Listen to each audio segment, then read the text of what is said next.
so many people told me to see the movie Eat, Pray, and Love that I felt obliged to go to see it. I'd not read the book. I know a lot of people had read the book. I went to the movie with a couple friends, and the movie was filled. The gender ratio was about 92% female to about 8% male. The movie follows a kind of classical spiritual itinerary or spiritual trajectory, beginning with a woman who's going through a kind of midlife crisis. So it's Liz Gilbert, who's played by Julia Roberts. Her marriage is breaking up, her job is going nowhere, her friends can't help her, and she feels kind of lost. The single most affecting moment of the movie for me was, right at that point, she gets down on her knees, and with tears, she prays. A very honest, very direct prayer. Oh God, I'm lost, please help me. And I like that prayer. I like how simple it was and how direct. And in the wake of that prayer, she goes on this spiritual adventure to 3 countries. First to Italy, and then to India, and finally to Bali. She goes to Italy to indulge the senses, so that's the eat part of the story. She goes to India to visit the ashram of a guru that her boyfriend was connected to. That's the pray part. And then she goes to Bali because she'd been there some time before as a reporter, and there was this sort of wise man, a guru figure, who had said, "You will come back here one day." So she comes back at his prompting. Now, we see here this 3-step process: eat, pray, love. And Rome, in Italy, is the place where she eats. It's where she indulges the pleasures of the senses, especially eating. You know what struck me in that part of the movie was there's something really, really healthy about that. Blaise Pascal, the great spiritual master, says you begin with the body. You begin at the level of the basic appetites, of what you see and touch and taste and so on.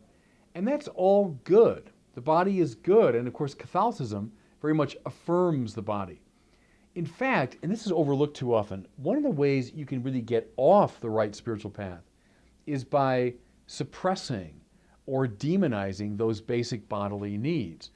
Nothing in the world wrong with the pleasures of sense and taste and touch. And so I thought, okay, that there's something Catholic and healthy about beginning a spiritual quest with the body. Then she moves on to India. The city is never named, but she's at an ashram in India. And there she gets into the great practices of Hinduism. She learns, meditation and chanting and silence and sitting in prayer.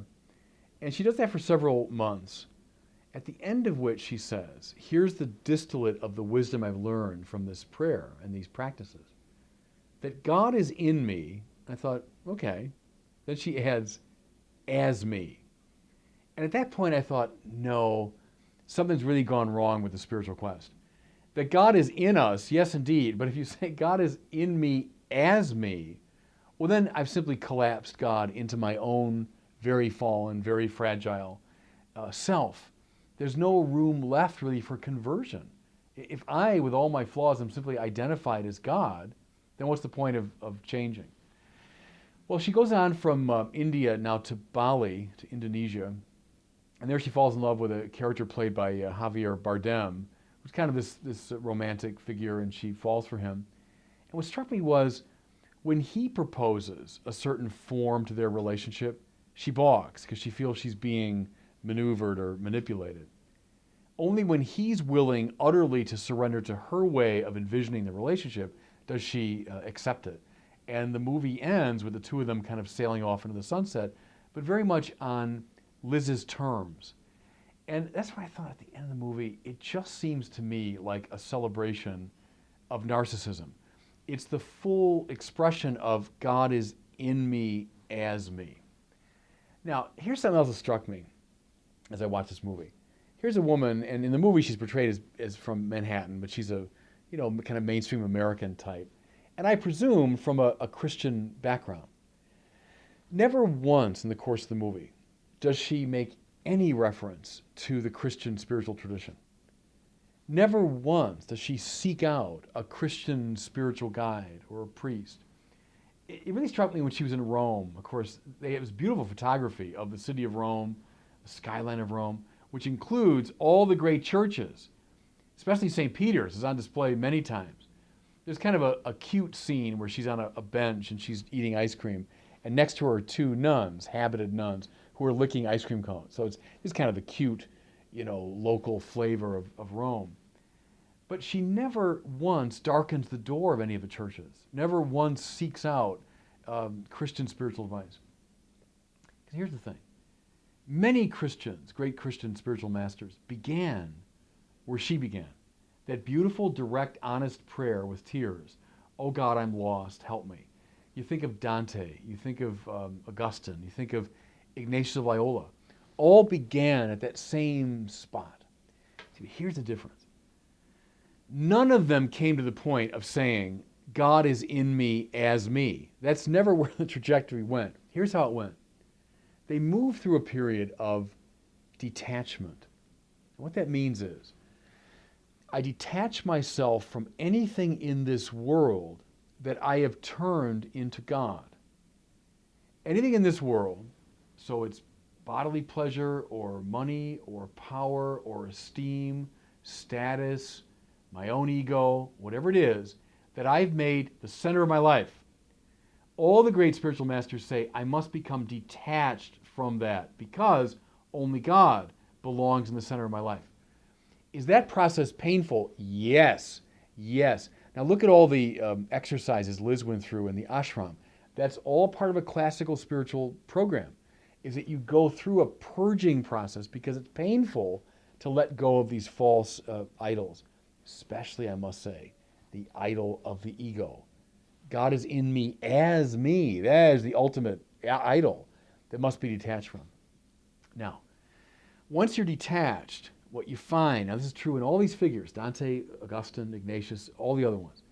Once you're detached, you find the true center in God.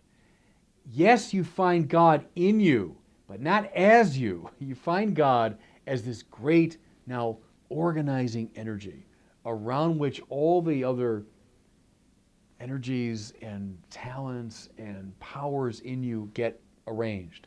And this center, this divine center, now commands you and sends you on mission. See, that's one of the giveaways to me. The Christian spiritual journey is never primarily a journey of self-discovery. Ho-hum, It's a journey toward mission. Now I know that I've got the privilege of participating in God's own life, God's own purpose, which is to bring grace and joy and life into the world.